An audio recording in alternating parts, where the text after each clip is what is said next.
atentos a nuestro seminario de la Academia de Ecología de Zonas Áridas del SINOR. El día de hoy tenemos una gran invitada, a la doctora Daniela Candia Ramírez, que nos va a presentar un poquito de este tema bastante interesante y fascinante para algunos, que es cuestiones de diversidad de un grupo particular de arañas, en este caso arañas megalomorfas. Y antes de hablar de la doctora o comenzar, vamos a hablar un poquito de su trayectoria académica. La doctora Daniela Candia Ramírez es bióloga por la Facultad de Ciencias de la UNAM, obtuvo la maestría y doctorado en Ciencias Biológicas por parte del posgrado en Ciencias Biológicas en el Instituto de Biología de la UNAM.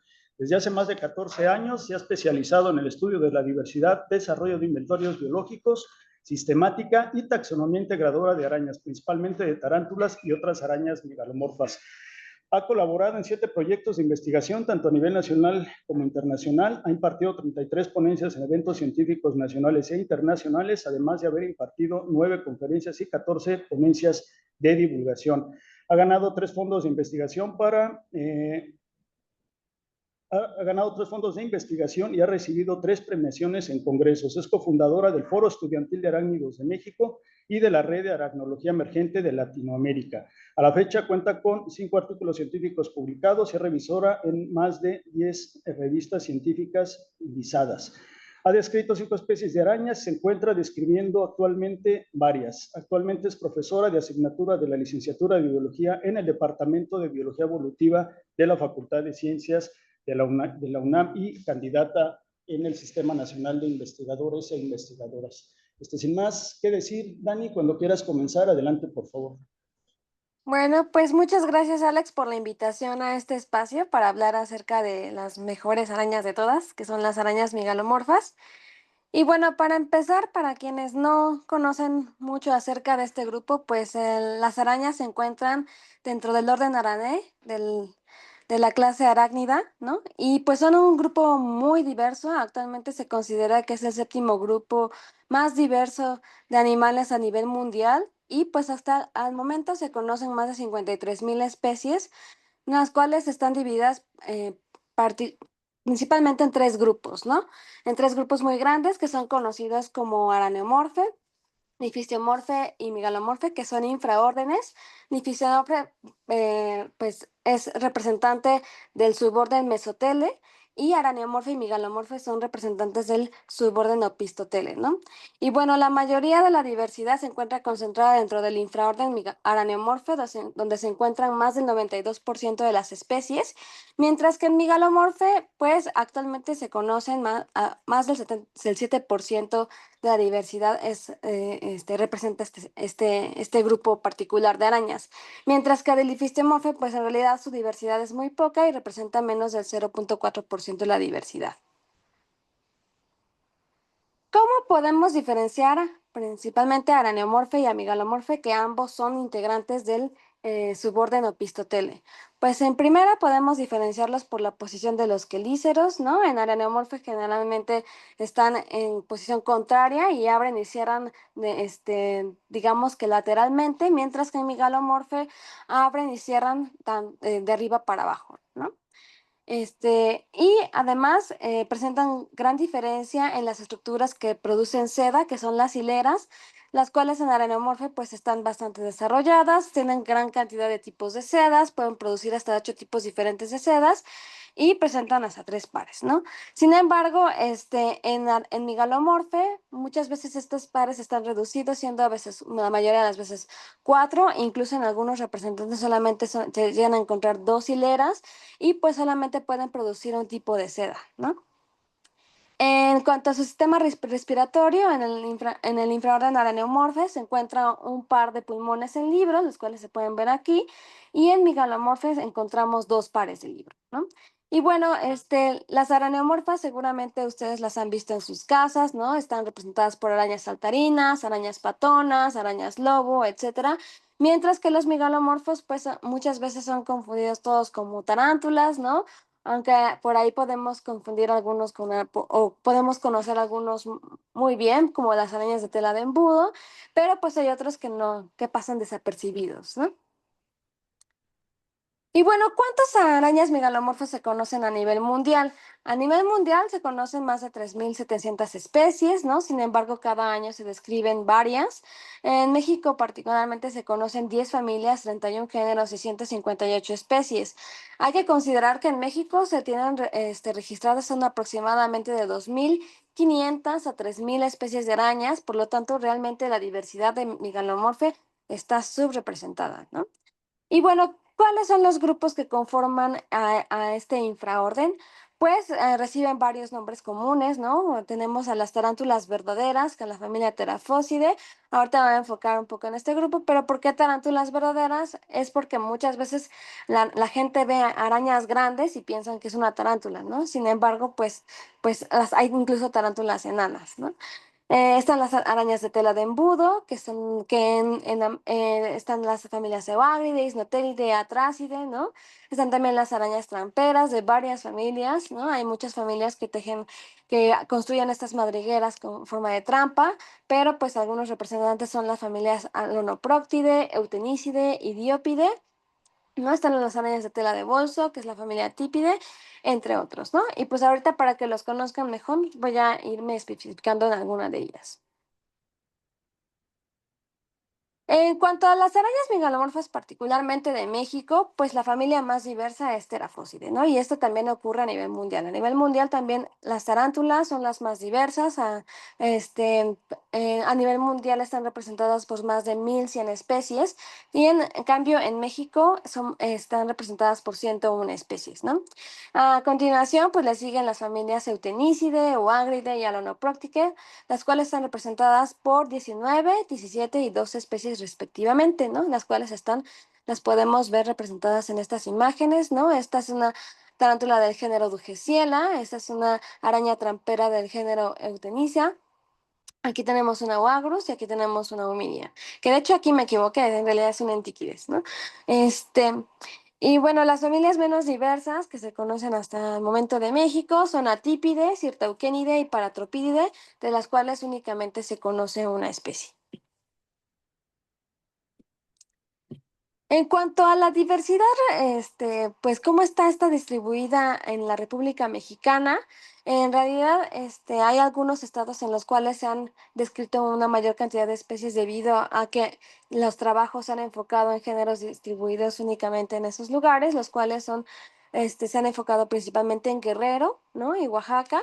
Guerrero actualmente cuenta con 21 especies y Oaxaca con 18 especies, mientras que el resto de los estados, pues, presentan una menor cantidad, ¿no?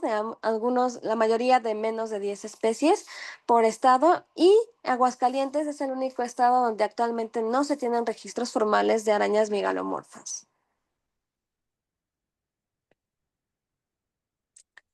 Entonces, ya hablando particularmente de la familia Terafóside, que son las tarántulas verdaderas, ¿no?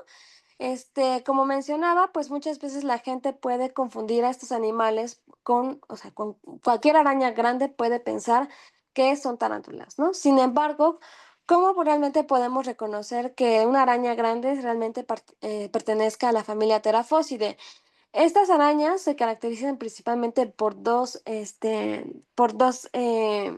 atributos en los cuales se encuentran en sus patas, ¿no?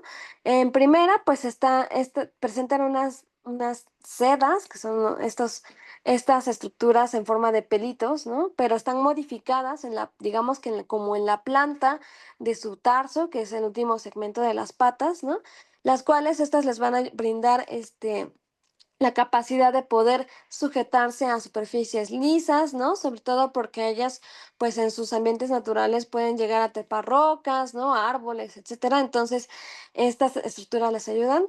Y también tienen esta especie de penacho, ¿no? Que está justamente, es esta parte, que está como en la parte apical, en la parte frontal del tarso, y se abre de esta forma para tener mejor agarre, y eso también les permitirá justamente tener mejor capacidad de aferrarse a ciertas estructuras, ¿no? Incluso estas estructuras les permiten a las tarántulas eh, subir por superficies muy lisas, como es el vidrio, ¿no? Y bueno, esta familia tiene representantes tanto de que viven en el suelo, ¿no? Que construyen madrigueras muy profundas, como representantes que viven en árboles a gran altitud y también especies que viven dentro de cuevas, ¿no? A muchos metros bajo la superficie terrestre. Y bueno, ya había hablado un poco acerca de la diversidad mundial, ¿no? Actualmente se conocen más de 1100 especies, las cuales están agrupadas en 177 géneros y 12 subfamilias. Sin embargo, pues esta diversidad es realmente o sea, representa muy poco de lo que realmente pudiera conocerse, ¿no? En México se tienen representantes, como representantes de esta familia 101 especies, pero realmente podría ser el 10% de lo que realmente pudiera llegar a conocerse, ¿no? Y en otras partes del mundo, pues esto puede suceder de igual manera, sobre todo porque las tarántulas se han estudiado más a detalle en lo que es Sudamérica, ¿no? Y hacia Europa actualmente se están llevando varios estudios y Australia. Sin embargo, pues faltan muchos estudios por hacerse en lo que es Asia, África y Norteamérica. ¿Qué tanto conocemos acerca de las relaciones evolutivas de esta familia? Pues en realidad la mayoría de los trabajos se han enfocado en conocer la morfología, ¿no? Y construir esas relaciones evolutivas con base en morfología. Sin embargo, ¿qué ha pasado con estos trabajos? Pues que se han encontrado una gran cantidad de caracteres homoplásicos, es decir, que se repiten continuamente a lo largo de la historia evolutiva y pues eso hace que justamente no tengan resolución estas relaciones, ¿no? En la clasificación de esas tarántulas se considera una pesadilla taxonómica para todos los que nos dedicamos a este grupo y pues actualmente ya cada vez se integran más caracteres moleculares, los cuales han resuelto de mejor manera las relaciones entre las tarántulas, pero a su vez han encontrado que pues muchos de estos géneros que se han delimitado con base en morfología, pues en realidad no son grupos naturales, ¿no? ¿Y qué tiene que hacerse? Pues tiene que hacerse todo un estudio integrador donde se estudie tanto la parte de los datos moleculares con la morfología de esas arañas para poder justamente establecer una clasificación pues más estable, ¿no?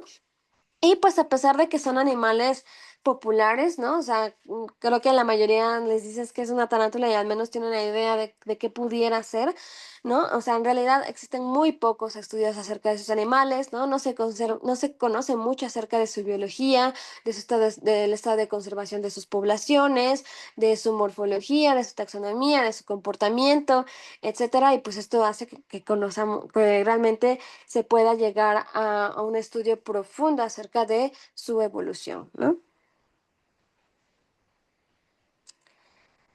Las tarántulas pues tienen algunas características que les ayudan a defenderse de sus depredadores y algo muy interesante son están presentes por ejemplo en las tarántulas americanas, ¿no?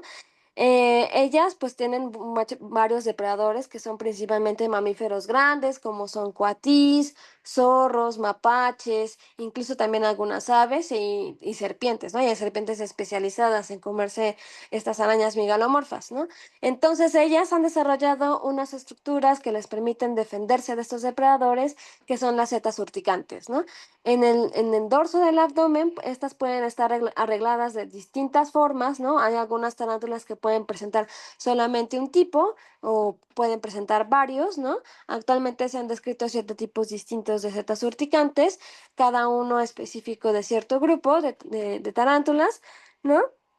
Y pues las tarántulas se rascan justamente como con sus patas traseras el abdomen. Hay algunas que embarran el abdomen, digamos que en el depredador y de esa manera pegan las setas, ¿no? Y estas tienen forma de arpón, ¿no? Como se ve aquí en las fotografías de microscopio electrónico de barrida, ¿no? Tienen esta forma y entonces estas mini espinas se entierran en la piel de los depredadores y produce justamente una irritación muy grande y hace que las tarántulas puedan huir mientras el depredador está tratando de quitarse esas setas, ¿no? Sin embargo, pues siempre surge la duda de, bueno, ¿y pasa con el veneno en las tarántulas, ¿no? Porque existen muchos mitos acerca de, pues, que las tarántulas realmente son muy venenosas, que pueden llegar a causar la muerte, que son animales peligrosos para las personas, ¿no? Sin embargo, pues esto no es así. O sea, todas las tarántulas, al igual que que el 99% de las arañas, presentan glándulas de veneno, ¿no? Sin embargo, pues este veneno no es peligroso para las personas, es neurotóxico, ¿no? En algunas personas sensibles puede llegar a producir dolor, entumecimiento, en algunas personas incluso dolor de cabeza, ¿no? Pero es muy raro, ¿no? Solamente actualmente de las más de 1100 especies que tenemos, solamente las del género Poecilotheria se consideran de importancia médica toxicológica y pues no las tenemos aquí en México, ¿no? Si tienen distribución en Asia.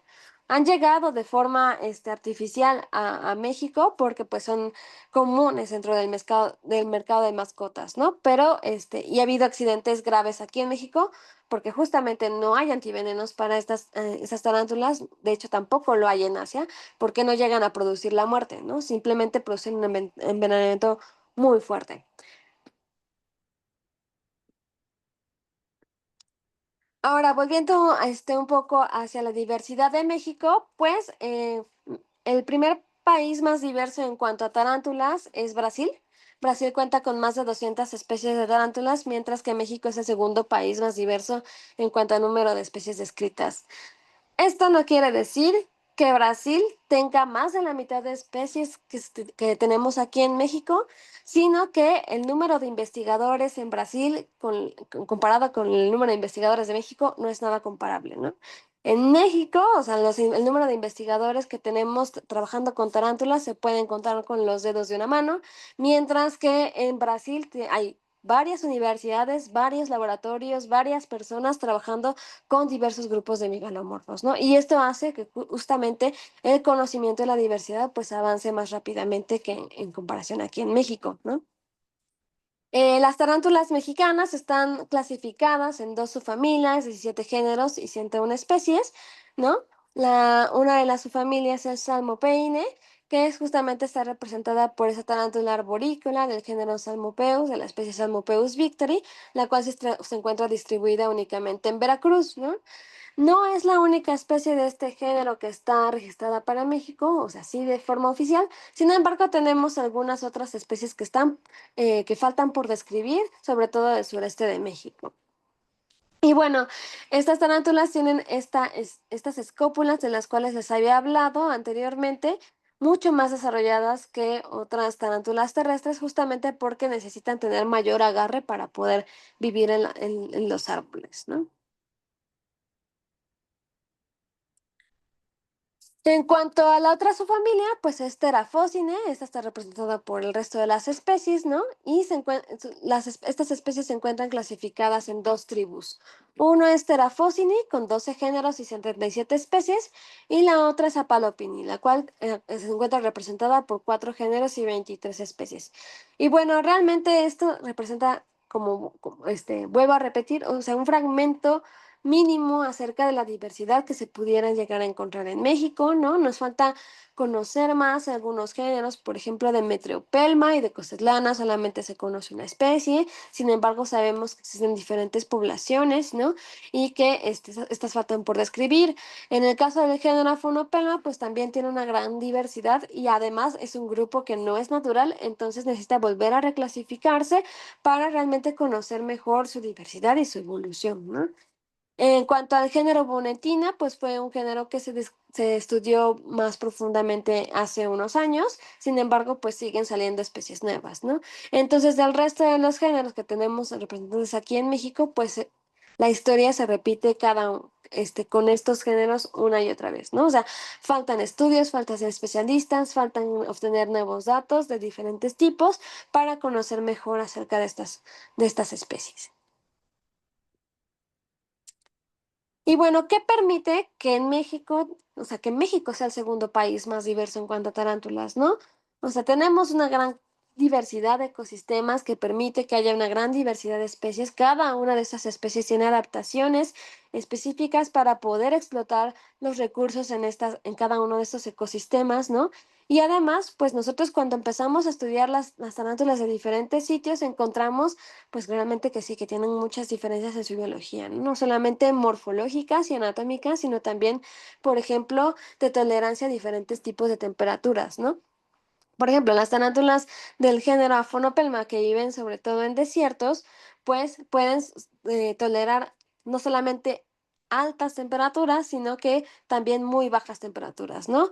Ahora que estuve colaborando con un amigo que trabaja con Aphonopelma, pues nosotros para poder estudiar esas arañas tenemos que sacrificarlas, ¿no? Así es, no se pueden estudiar vivas. Pero casualmente estas tarántulas generalmente nosotros las sacrificamos para que no haya ningún tipo de problema ético, pues las ponemos en refrigeración porque es un choque térmico y pues su muerte es relativamente rápida, ¿no? Sin embargo, esas tarántulas pues pueden aguantar hasta un día completo dentro del congelador y las sacábamos y hay veces en que seguían moviéndose después de ponerlas en el alcohol, ¿no? Entonces tienen una tolerancia muy fuerte a muy bajas temperaturas, ¿no? Lo cual, pues, eso no sucede, por ejemplo, con algunos representantes que viven en selvas bajas caducifolias. Y bueno, ¿cómo estamos en cuanto al conocimiento de tarántulas en México, no? Creo que es importante recalcar que inicialmente las tarántulas mexicanas fueron estudiadas principalmente por investigadores extranjeros, ¿no? Sin embargo, pues desde hace 20 años el estudio de tarántulas mexicanas ha aumentado por investigadores nacionales, ¿no? Y de tal forma, o sea, de que a partir del 2003 se describen lo que actualmente representa entre el 40 y el 50% de las especies actuales que conocemos de México, ¿no? Entonces, pues sí, o sea, en 20, 22 años, o sea, hemos conocido el 50% de la diversidad de las tarántulas de México, ¿no? Y esto, o sea, gran cantidad de especies realmente ha sido producida por un número mínimo de investigadores, ¿no? Por lo cual, si tenemos más personas trabajando con tarántulas en México, es posible que en otros 20 años esa diversidad aumente considerablemente, ¿no? Y pues, o sea, el estudio de estas arañas se basa principalmente en morfología, pero pues desde hace más de una década se han empezado a colectar también datos moleculares, ¿no? Sobre estas especies. ¿Y cuáles son los resultados de estas investigaciones? Pues se han desarrollado diversos proyectos, ¿no? Para aumentar el conocimiento en la diversidad de tarántulas en México, pero estos se han enfocado principalmente en los géneros Davus, ¿no? Crassicrus, Aphonopelma, que por aquí están. Bonetina, Brachypelma, Hemiragus y Magna Carina, que aquí no lo puse, ¿no? Pero bueno, son algunos de los géneros en los cuales se han enfocado estas investigaciones, de los cuales pues no solamente se ha descrito una especie, se han descrito varias, ¿no? Y también se han generado gran cantidad de datos morfológicos, genéticos, ecológicos y de distribución geográfica. Y bueno, también actualmente estoy colaborando con un proyecto de varios investigadores, somos aproximadamente más de 40 investigadores a nivel mundial, que estamos en un proyecto que se llama Teraphosis Tree of Life, estamos tratando de reconstruir la historia evolutiva de toda la familia y bueno, también a la par estamos trabajando en la taxonomía de diferentes géneros de tarántulas mexicanas. Y bueno, quedan muchísimas especies por describir. Entonces, si alguno de ustedes está interesado en trabajar con tarántulas, queda mucho trabajo por hacer. Pero vamos a cambiar un poquito acerca de arañas megalomorfas, ¿no? Ya hablé de tarántulas, son el grupo más conocido, sí, efectivamente, pero no son las únicas arañas megalomorfas, ¿no? Entonces vamos a hablar un poco acerca de arañas de telas de embudo, de las familias Euagridae e Isnotelide, ¿no? ¿Cómo podemos diferenciar a estas arañas en comparación con las tarántulas? Pues tienen hileras largas y delgadas, ¿no? Las cuales cuando tejen parecen que es una especie de telar porque justamente tienen un montón de espigas que son las salidas de las glándulas de seda con las cuales tejen estas grandes como telas en forma como algodonosas, ¿no? Las cuales ponen sobre el suelo. Y además, a diferencia de las tarántulas, ¿no? Presentan tres uñas. Las tarántulas únicamente presentan dos, ¿no? Y justamente esta tercera uña les ayudará a moverse dentro de este túnel de seda, ¿no? Y bueno, pues aquí tenemos algunos representantes de estas familias, ¿no? Esta es una isnotele, las cuales, como pueden ver, se mueve dentro de un túnel de seda, las cuales se abren en forma de embudo y es por eso que reciben este nombre, ¿no? Esa es otra isnotele y esta es una Euagrus. Y bueno, ¿dónde las podemos encontrar? La familia Wagridae está en varias partes del mundo, pero en América está representada aquí por un género, el género Wagrus, el cual tiene distribución desde el sureste de Estados Unidos hasta Argentina, ¿no? Y bueno, en México, como pueden ver, pues hay representantes en varios estados, ¿no? Principalmente concentrándose en el centro-sur de México. Eh, y pues en el caso de Isnotelide, pues está representado únicamente por un género y el cual está distribuido principalmente en el sureste del país, ¿no? Posiblemente estos registros que se ven aquí en Tamaulipas, Nayarit y Colima sean malas identificaciones, ¿no? Entonces, hablemos específicamente de la familia Eoagridae, ¿no? La familia Eoagridae está representada por un solo género, que es Eoagrus, el cual está representado por 17 especies. Como mencionaba, pues las tres uñas les ayudan a moverse ágilmente en sus telas, ¿no? Las cuales les ayudan a percibir las vibraciones de las presas cuando éstas pasan encima de ellas, ¿no? Y de esta manera, pues salen a cazar. Em, son de los pocos megalomorfos que pueden tener una amplia distribución. Hay algunas especies que pueden llegar desde los estados del norte hasta el centro, ¿no? Y bueno, actualmente se está llevando a cabo la revisión del género con base en datos genómicos y morfológicos. Y pues parece ser que sí puede haber especies nuevas, pero en general el esquema de clasificación que se había propuesto a finales de los 80 pues se mantiene digamos que de forma general, ¿no? En estos estudios. Y pues los estados más diversos en cuanto a Eoagrus son San Luis Potosí y Puebla, los cuales presentan 4 especies cada uno, seguidos por Sonora, Michoacán, Querétaro, Oaxaca y Chiapas con 3 especies cada uno. En contraste, en Aguascalientes, Tlaxcala y la península de Yucatán no hay registros oficiales de Eoagrus, ¿no? Esto nos habla un poco acerca de justamente en dónde se han enfocado los diferentes estudios de megalomorfos de México, ¿no? Em, Puede ser que eso no quiere decir que en Aguascalientes, Tlaxcala y la península de Yucatán no haya, sino que posiblemente no estén registrados, ¿no? O que, por ejemplo, en la península de Yucatán tal vez no está Wagros, pero sí está Isnotele. En cuanto a la familia Isnotelide, pues solamente está representado en México por un género, que es Isnotele, el cual está representado por 2 especies.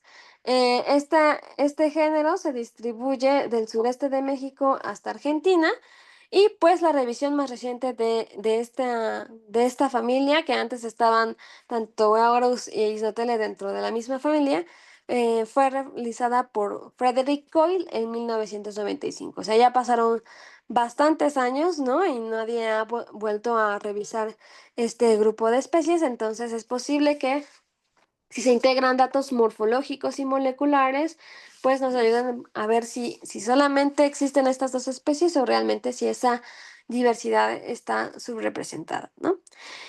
Y pues los 2 estados que tienen registro de ambas especies, que son Isnotele digitata e Isnotele caudata, son Quintana Roo y Yucatán, ¿no? Que son justamente 2 de los estados donde no se encuentra el género Eoagrus.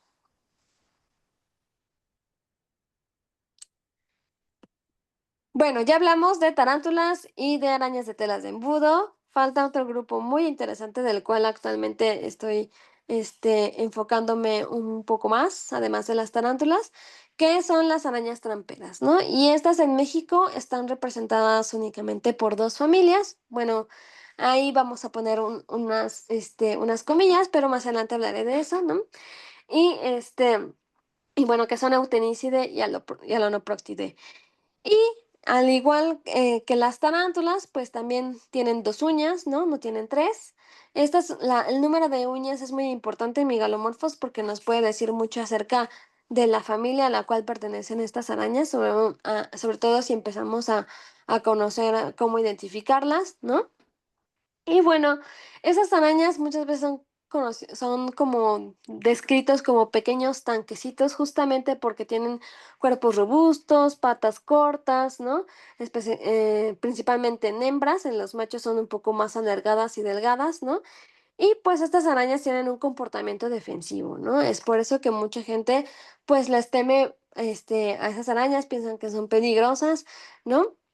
Muchas veces las confunden con arañas de tela de embudo y pues en realidad pues no se ha comprobado exactamente qué tan tóxico es su veneno, pero al menos los reportes que ha habido de mordeduras no han producido envenenamientos fuertes. A mí me mordió una euteniza y pues realmente no me pasó nada, o sea, el dolor, o sea, fue más doloroso una tarántula que una de estas arañas, ¿no? Pero sí, generalmente, si uno trata de agarrarlas, levantan las primeras pares de patas y enseñan los colmillos, los abren, ¿no? Como aquí, justamente porque pues no les gusta ser molestadas, ¿no? Y se les conoce como arañas tramperas porque justamente construyen estas especies de túneles, ¿no? Los cuales recubren de seda y crean una tapa, ¿no? Las cuales es seda, ¿no? Es tierra recubierta por seda, este las cuales pues les ayudan justamente a pasar desapercibidas, ¿no? Entonces, en cuanto las presas pasan cerca, ellas se agarran así como aquí, agarran la tapa, pasa la presa, salen, agarran la presa y la meten, ¿no? Y vuelven a cerrar la pita. Entonces, la manera en como ellas viven. em, y pues, por ejemplo, aquí tenemos otro representante de la Lenoproctide, que son muy conocidas como arañas Oreo, ¿no? Arañas de trasero de Oreo, porque justamente presentan esta especie de sello, ¿no? Las cuales son las hileras, este, y pues les sirve para también, como tapa de su madriguera, ¿no? Y bueno, la familia Eutenicidae está representada por 3 géneros, que son Aptosticus, Entiquides y Eutenisa. Aptosticus representada por 2 especies, Entiquides por 2 especies y Eutenisa por 15 especies, ¿no? Eh, y bueno, ya expliqué por qué se les conoce como arañas tramperas. Y bueno, el género Eutenisa es el más diverso o sea, estas 15 especies es realmente un fragmento mínimo, casi insignificante de la gran cantidad de especies que quedan por describir y estudiar. Su diversidad es enorme, ¿no? Y esto lo podemos contrastar con es que está en este mapa porque los estados más diversos son Baja California y Baja California Sur con 3 especies cada uno, seguidos por Nuevo León y Tamaulipas con 2 especies cada uno, y el resto de estos estados, ¿no? Que están como color cremita, o sea, tienen una especie, ¿no? Y en contraste, en 17 estados no hay registros de la familia, lo cual esto es completamente distinto a lo que yo he encontrado en los últimos años que he tratado de estudiar más esta familia. O sea, es sorprendente que en una sola localidad se pueden encontrar 3 especies distintas, ¿no? Actualmente, por ejemplo, de Morelos, de 2 localidades únicamente, tenemos 5 especies nuevas. O sea, de todo el resto de los estados donde no se han registrado estas arañas, es posible que la cantidad de especies que queden por descubrir sea enorme, ¿no? Y pues actualmente se está llevando a cabo la revisión del género Antíquides, ¿no? Donde se describen 7 especies nuevas de México. O sea, solamente se conocen 2, pero de esas 2 no sabemos la localidad, ¿no? Están descritas aparte están descritas con base en hembras. Solamente tienen como la de calidad de México, entonces quedan muchísimas especies también por describir. También tienen como distribuciones muy limitadas. Hemos encontrado otras especies nuevas que están a menos de 20 kilómetros de distancia, ¿no? Es sorprendente. Y bueno, estoy describiendo 7 especies, pero o sea, sé que existen al menos otras 5 especies nuevas, ¿no? Que están por ahí regadas por Querétaro, Nuevo León, Aguascalientes, otros lados. Y pues también se están describiendo nuevas especies del género Eutenisa en colaboración con estudiantes de múltiples instituciones, ¿no? Afortunadamente hay varios estudiantes de licenciatura que están interesados en conocer más acerca de estas familias y pues, o sea, hay muchísimo material, entonces están colaborando para poder conocer mejor la diversidad de este grupo particular de arañas. Además, estamos en comunicación con el doctor Jason Bond. Jason Bond es como el padre de las arañas eutenícidas, este, para poder justamente enfocarnos a la revisión del género Eutenisa, tanto con datos morfológicos como moleculares. En cuanto a las otras arañas tramperas de la familia Lonoproctidae, pues en México hay tres géneros, que son Cyclocosmia, Botriocyrtum y Humidia. Y bueno, realmente también estas arañas viven en túneles que tienen puerta y realmente de Cyclocosma y el Botrocyrtum se conoce muy poco, ¿no? No se tienen muchos registros, no se conoce nada de su biología, de su nocturnidad, etcétera. Y pues de Humidia fue recientemente revisado, se conocen 10 especies, pero también quedan muchísimas especies por descubrir, ¿no? En cuanto a la diversidad de Alanopróctide en México, pues los estados más diversos son Chiapas y Oaxaca con 3 especies cada uno, seguidos por Hidalgo con 2 especies. En contraste, en 16 estados no hay registros de esta familia, ¿no? Y bueno, pasa lo mismo que con el tenisa. O sea, actualmente estamos con unos colegas herpetólogos, estamos empezando a ver las humillas de Guerrero y al menos hemos encontrado 5 especies nuevas, entonces es posible que en otros estados pase exactamente lo mismo.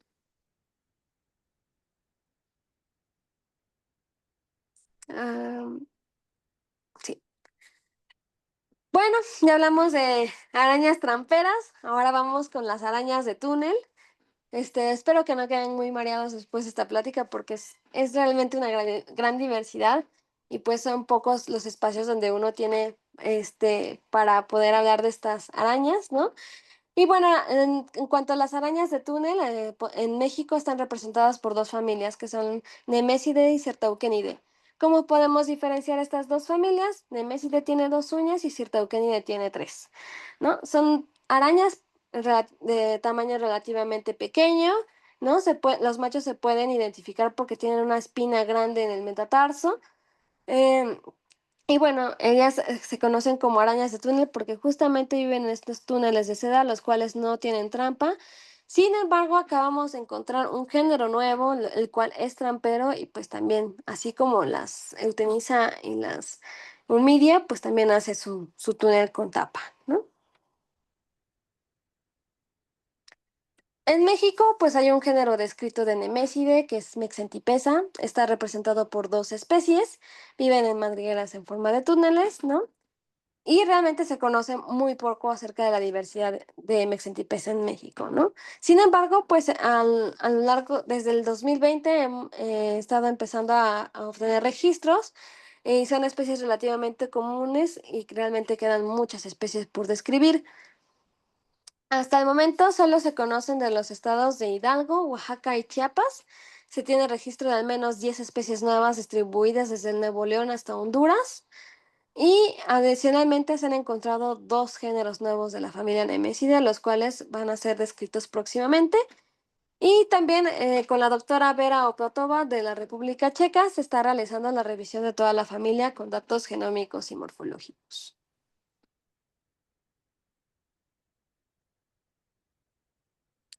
En cuanto a la familia Sirteucanidae, solamente tenemos una especie registrada en México, que es el género Bolostromus, y que fue descrita del estado de Chiapas, ¿no? Viven también en madrigueras en forma de túneles, los cuales se pueden encontrar cuando nosotros levantamos piedras, ¿no? Y también es posible que haya más especies por describir, sobre todo en el sureste del país, que es donde llegan justamente todos los representantes de estos géneros que son más conocidos, por ejemplo, de Centro y Sudamérica, ¿no? En cuanto a las familias menos conocidas, porque ya hablamos de las que tienen la mayor diversidad, ¿no? Incluso de Nemesidae y Cetaucenidae, que podríamos ponerlos entre comillas, porque De Nemesis sabemos que existen mucha diversidad por conocer y de Citocinidae pudiera ser que más, ¿no? Pero bueno, ¿cuáles son las otras familias que se conocen muy poco en el país? Pues en primera están las arañas atipoideas, ¿no? Estas arañas se pueden diferenciar de otras porque presentan terguitos que son como pequeños escudos en el abdomen, en la parte dorsal, y están representadas por dos familias. Una es atípide, que son estas, presentan unos quelíceros sumamente prominentes, ¿no? Se les conocen como arañas de tela de bolso porque justamente hacen estas especies de bolsos de seda, a las cuales hacen en forma vertical y generalmente están al lado de troncos o de raíces, ¿no? Sobre todo en selvas húmedas. Y pues son de las pocas arañas que hacen aerostación, que es justamente la mayoría de las arañas araneomorfas se dispersan por el aire, ¿no? Por corrientes de aire. Entonces estas arañas también hacen ese proceso, pero pues su capacidad de dispersión es mucho más restringida en comparación con otras arañas, ¿no? Y bueno, también tenemos la familia Exurelidae, representada por el género Exurella, de la cual se conocen dos especies en el norte de México, ¿no? Y son de las arañas megalomorfas más pequeñas del mundo, ¿no? Es una moneda, de estadounidense, entonces miren, ese es un macho adulto, ¿no? De una de las especies. O sea, son sumamente pequeñas. Entonces, trabajar con estos megalomorfos es sumamente difícil. Y bueno, yo creo que son de las arañas megalomorfas más enigmáticas de todas, son las arañas paratropidas, aunque por ahí encontré el nombre de arañas de patas calvas, ¿no? Y pues actualmente están representadas por una especie del género Paratropis. Viven en lugares de alta humedad, se camuflan debajo de rocas o troncos generalmente en tierra muy húmeda o lodo, ¿no? Y tienen unas estructuras en su esqueleto que les permiten justamente pegarse estas partículas del suelo para poder camuflajearse.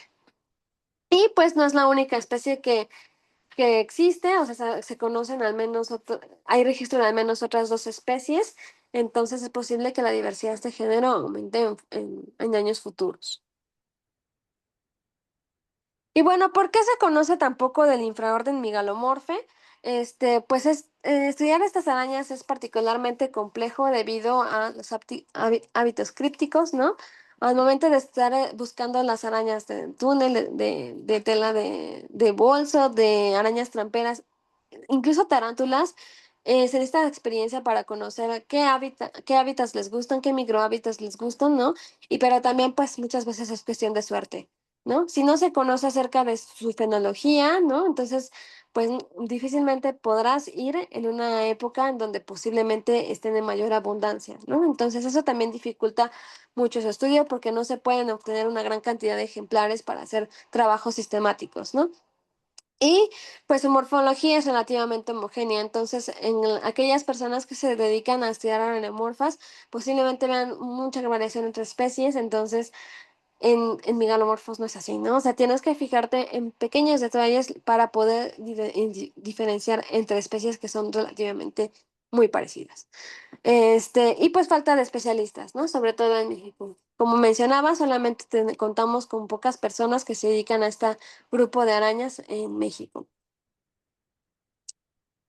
Y bueno, entre algunas características que también dificultan su estudio, pues es también su longevidad, ¿no? O sea, estas arañas viven a un ritmo muy lento, pueden crecer unos cuantos centímetros a un año, no se sabe realmente cuánto llegan a vivir muchas de las arañas tramperas, de los del túnel, etcétera, ¿no? Conocemos más acerca de las tarántulas en este aspecto, pero, por ejemplo, en el caso de tarántulas pueden tardar entre 5 y 15 años al llegar a ser adultas, ¿no? Entonces, pues suponemos que otras arañas pueden ser entre 1 a 5 años, ¿no? También.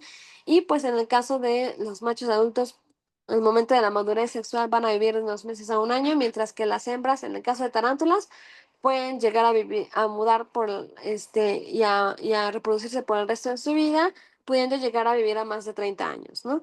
Entonces, pues esto hace que sea particularmente difícil conocer acerca de sus ciclos de vida, de mantenerlas en cautiverio. Uno tiene que ser muy paciente, ¿no? Otra cuestión que las hace difíciles de estudiar o que más bien hace que su diversidad sea muy grande y que realmente se conozca muy poco acerca de ellas es que a diferencia de, o sea, lo que mencionaba, ¿no? De que la mayoría de las arañas araneomorfas se distribuyen se dispersan por corrientes de aire, mientras que los megalomorfos se dispersan caminando. Entonces, esto hace que en localidades relativamente cercanas encontremos especies distintas, ¿no? Entonces esto hace que su diversidad pues sea pasada, sea vista superficialmente y entonces es necesario estudiar cada una de estas localidades para ver si hay flujo génico o si son especies distintas, ¿no? Y bueno, los hábitos crípticos, ¿no? De lo que mencionaba, de la experiencia que se necesita para poder encontrarlas. Ahí tenemos una trampa, ¿no? Este es un amigo de Estados Unidos que estaba buscando unas centíquides. Entonces, pues ahí está el túnel, ¿no? O sea, y para el ojo inexperto es prácticamente imposible de ver estos túneles, ¿no? Entonces uno necesita justamente saber qué lugares les gustan para poder encontrarlas más fácilmente. Y eso pues posiblemente encontrarás uno o dos ejemplares, o cinco a lo mucho, pero más allá, realmente poco. Y bueno, otros retos, ¿no? O sea, lo que les mencionaba un poco, o sea, hay especies que no se conocen sus áreas de distribución, hay descripciones muy antiguas, las cuales están en alemán antiguo, francés, latín, y pues realmente son muy generales y no se enfocan en caracteres que sean informativos, ¿no? También pues tienen historias taxonómicas complejas donde muchas especies se han descrito varias veces con diferentes nombres, ¿no? O han sido sinonimizadas y en realidad representaban varias especies. Entonces, esto vuelve cada vez y cada vez más complicado el estudiar a estas arañas, ¿no? Y pues en cuanto a sus largos ciclos de vida, o sea, en realidad para poder estudiar todo esto, o sea, cuántas generaciones de biólogos se necesitan para estudiar el ciclo de vida de estas especies, ¿no? O sea, una persona puede hacerlo, pero se tardaría muchísimo, ¿no?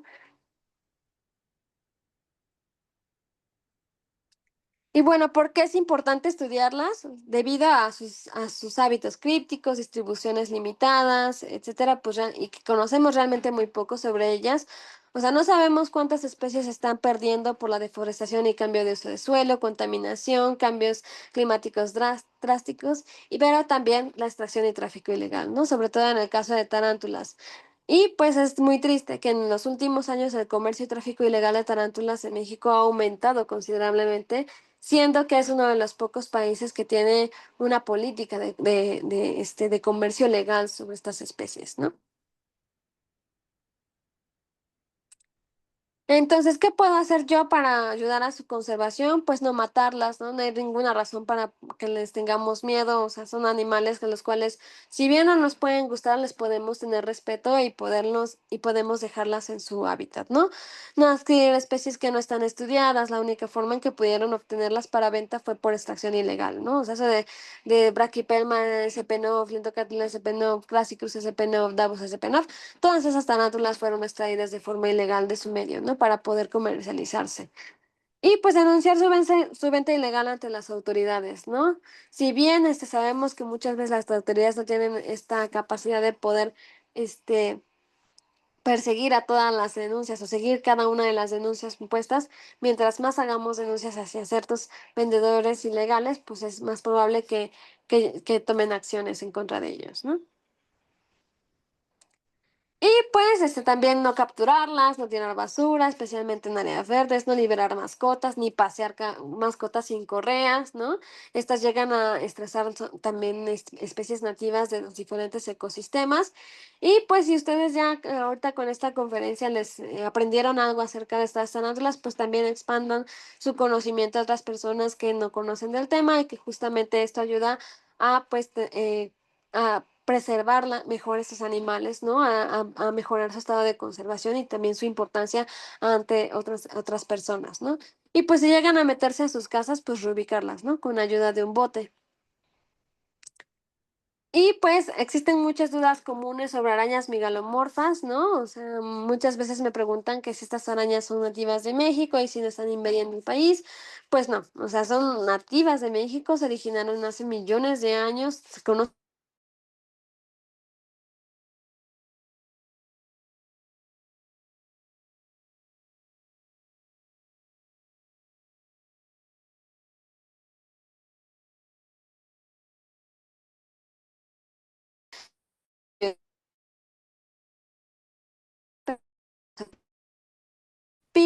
sí, trata de estarlo.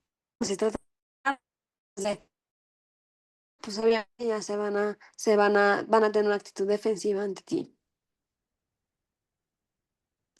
Y pues puntos clave para una buena convivencia, es aracnoctubre, ¿no? Época de arañas y otros arácnidos, época de reproducción de muchas arañas comienza con la época de lluvias.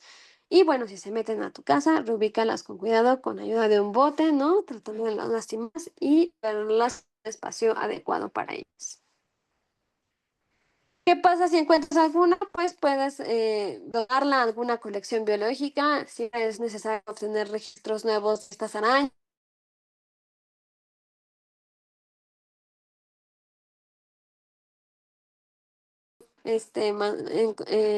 Mencionar a las personas que encuentran a las arañas en los artículos, ¿no? Y bueno, con las personas al 80 al 100%, ¿no? Con sus perspectivas, datos de colecta. Y bueno, finalmente, pues quisiera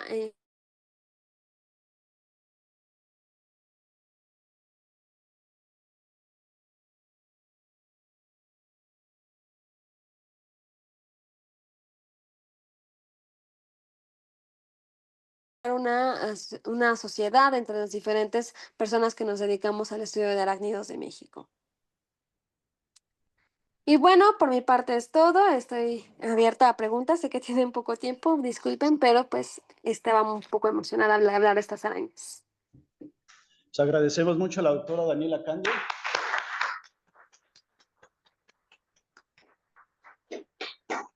Muchas gracias, Dani, por esta presentación. Son grupos bien interesantes, ¿no? Los que estamos metidos estudiando estos grupos, pues nunca nos terminan de fascinar, ¿no? Tenemos Sí. tiempo para un par de preguntas rápidas. A mí me gustaría aprovechar la primera preguntándote respecto a tu opinión. ¿Qué tanto impacto ha tenido realmente las UMAS que hay en México, las unidades de manejo ambiental de tarántulas, en el tráfico ilegal en los últimos 20 años, ¿no? Porque sabemos que de las tarántulas más traficadas en el mundo son las mexicanas, ¿no? Ya hay UMAS, pero pues por ejemplo UMA arácnida pues tiene ahí una historia media oscura, ¿no? Entonces no sé qué nos quieras opinar, o si realmente hay una función o una utilidad o son placivos para evitar el tráfico ilegal. Pues, híjole, es una pregunta, un tema muy complicado, ¿no? O sea, yo no niego que el papel de las UMAS haya sido importante, sobre todo para mitigar un poco acerca del comercio ilegal, pero realmente, pues, también fomentan el comercio de tarántulas, ¿no? O sea, el que haya una opción, pues, muchas veces a la gente obviamente las tarántulas de UMA son mucho más caras que las tarántulas de tráfico ilegal porque, pues, sabemos que tardan años en crecer, ¿no? Este, entonces, pues, la gente va a preferir siempre va a preferir conseguir un animal mucho más barato, aunque eso represente el que mueran el 90% de los individuos que capturan, ¿no? Para que vendan uno. Entonces, pues ese es un problema muy grave. O sea, sabemos que, por ejemplo, la Huma aracné estaba metida ahí en tráfico ilegal, ¿no? O sea, es una Huma estaba metida en tráfico ilegal de tarántulas y de otras especies, ¿no? Entonces, pues, ¿qué tanto están beneficiando al comercio de tarántulas? Es una pregunta que queda aún por responder, ¿no? Pues, tristemente, pues, sabemos que muchas de las especies que actualmente se venden de forma común, las dabuses de Chiapas es un ejemplo, ¿no? Sabemos que fueron saqueadas de su medio, sabemos que alguien sacó esas tarántulas, que, obtuvo el ovisaco y ese ovisaco se los vendieron a algunas sumas y pues de esa manera se fueron vendiendo esas tarántulas, ¿no? Entonces, pues, ¿qué tanto mitigan el tráfico ilegal? híjole, las personas, o sea, es un tema muy, muy complejo, este, y pues realmente yo creo que es mínimo lo que pudieran ayudar. O sea, sabemos que con algunos géneros, Brachypelma, es obvio que hay un beneficio, pero con otras tarántulas que están apenas en proceso de descripción, tal vez haya un problema ahí. Gracias, Dani. Es definitivamente un tema bien, bien complicado, bien complejo, ¿no? Tenemos Ujú. tiempo para una pregunta. Voy a dar prioridad a los que están aquí. Entonces, si alguien quiere preguntar, adelante, por favor. Adelante, Joel.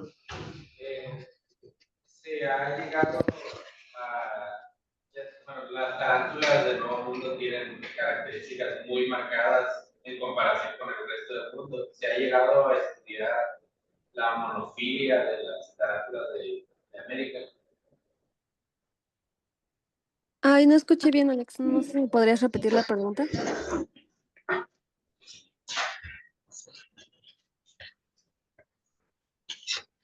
Pues, las tarántulas de América pues, tienen características muy marcadas en comparación con las del resto del mundo, ¿no? Se ha llegado a hacer un estudio sobre la monofilia de las tarántulas de este continente.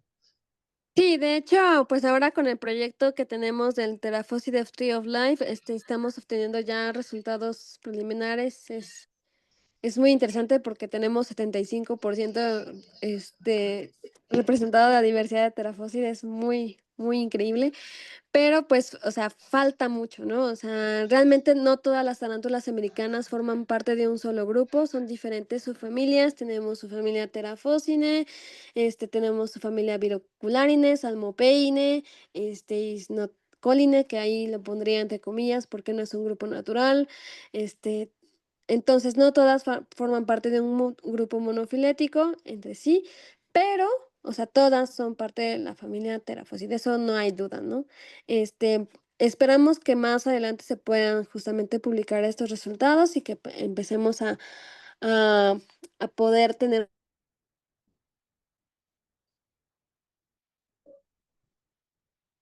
Perfecto, Dani. Muchas gracias. Gracias, Joel, por la pregunta. Desafortunadamente ya no tenemos tiempo para más preguntas. Está el contacto de la doctora por si alguien quiere contactarla directamente para alguna duda o pregunta en particular o incluso para alguna colaboración, ¿no? Entonces está el contacto de la doctora. Una disculpa a los que preguntaron vía remota. Dani, ¿algo que quieras agregar para terminar, por favor? No, pues cualquier cosa ahí tienen mi correo, o sea, sí vi que hay 3 preguntas en el chat, entonces si quieren, escribirme, pues, ahí puedo responderles sus preguntas por correo. Perfecto, muchas gracias.